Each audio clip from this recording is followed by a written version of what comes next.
1 Wait. and 1/3? Yeah. Like this? Yeah, like that.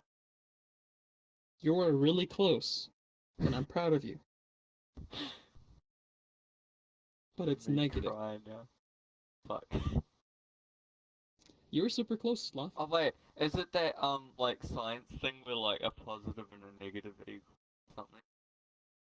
I have no idea how to get that answer. You're thinking of times or division. You're thinking of I don't know. I Like hate maths. like if you do, you might be thinking of when you see a plus, a positive number times a negative, it's going to be negative. Like some rule like that, where it's where the signs have to be a specific way. That's times and whatever. What I'm thinking with this is, which one looks bigger, Sloth? 2 or 2/3? 2. 2. What was the sign with 2? What was the sign with 2? Negative. Oh, okay. Negative, Okay, right? I get it. There you go. I get it. Yeah. This is how, yeah, that's how that, and this is like some of the tips that I give to my students, where it's like, if you see like plus or minus, and there's actually a rule with this. A lot of kids already know this, where there's like little songs and stuff. Like one of them says, different signs, subtract the numbers by themselves, and keep the sign of the bigger number. But it's like same sign, add and keep, different signs, something about subtracting the numbers only and keep the sign of the bigger. So really, like how you did, Sloth, you got this, right? Yeah. You got 1 and 1/3? Yeah. You subtracted just these two numbers. But you need to remember what the sign of the bigger number was. See, I did the So wrong yeah, formula you were super close. again.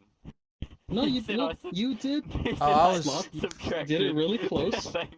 You did. He said I subtracted the things, and I did 2 plus 2.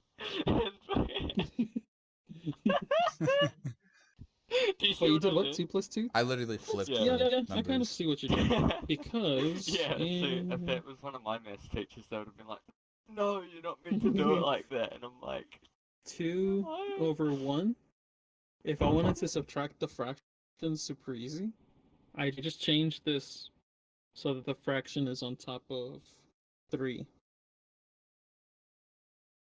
You see how this one's over 3? Yeah. So I want to do the same thing with 2. We know that all whole numbers are over 1. So to go from 1 to 3, you do times 3, right?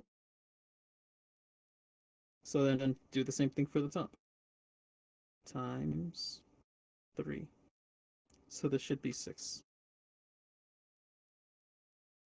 So really, I'm just going to write it again on the side, Sloth. 2, oops. Okay, I might have to be in the way for a second. It's my angle.